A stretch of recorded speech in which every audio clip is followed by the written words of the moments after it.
فرعون کی بیٹی کی خادمہ تھی جس کا نام مشاطہ تھا۔ وہ خفیہ طور پر اسلام لا چکی تھی۔ ایک دن فرعون کی لڑکی کو کنگھی کرتے ہوئے اس کے ہاتھ سے کنگھا نیچے گر گیا۔ وہ اٹھانے لگی اور اس کی زبان سے بے ساختہ بسم اللہ الرحمن الرحیم نکلا۔ اس پر شہزادی نے کہا، تو نے آج عجیب کلمہ بولا، رب تو میرے باپ فرعون ہی ہیں، تم پھر کس کی بات کرتی ہو، کس کا نام لیا ہے؟ اس نے جواب دیا، فرعون رب نہیں ہے بلکہ رب وہ اللہ ہے جو مجھے اور تجھے اور خود فرعون کو روزی دیتا ہے۔ شہزادی نے کہا، اچھا تو میرے باپ کے سوا کسی کو رب نہیں مانتی؟ اس نے جواب دیا، نہیں۔ شہزادی نے اپنے باپ سے کہلوایا، وہ بہت غضبناک ہوا اور اسی وقت اس نے سپاہیوں کو حکم دیا کہ وہ اسے لے آئیں۔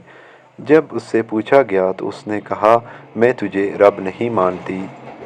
فرعون نے اسی وقت حکم دیا، جو گائے بنی ہوئی ہے اس کو خوب تپاؤ اور اس میں تیل ڈال دو۔ جب آگ بلند ہوئی تو اس نے حکم دیا کہ اس کے بچوں کو اس میں ڈال دیا جائے۔ آخر میں خود اسے بھی اس میں ڈال دیا جائے۔ چنانچہ جب وہ گرم ہو گئی، جب آگ زیادہ ہو گئی تو حکم دیا کہ اس کے بچے کو ایک ایک کر کے اس میں ڈالنا شروع کر دو۔ اس نے کہا، بادشاہ ایک درخواست میری منظور کرو، وہ یہ کہ میری اور میرے بچوں کی ہڈیاں ایک ہی جگہ ڈال دینا۔ اس نے کہا، اچھا تیرے کچھ حقوق میرے ذمے ہیں اس لیے یہ منظور ہے۔ اس کی دونوں بچیاں اس کی آنکھوں کے سامنے ڈال دی گئیں، وہ فوراً جل کر راکھ ہو گئیں۔ پھر سب سے چھوٹے بیٹے کی باری آئی تو ماں نے اسے چھاتی سے لگایا، وہ دودھ پی رہا تھا۔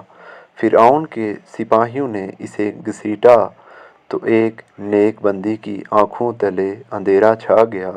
اللہ تعالیٰ نے اس بچے کو گویائی عطا کی اور وہ بلند آواز سے کہنے لگا، اماں جان افسوس نہ کر،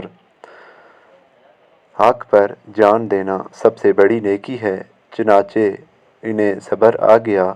اس بچے کو بھی آگ میں ڈال دیا گیا اور آخر میں اس کی ماں کو بھی آگ میں جلا دیا گیا۔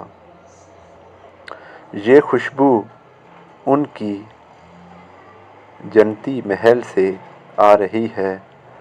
سبحان اللہ۔ مستند حدیث۔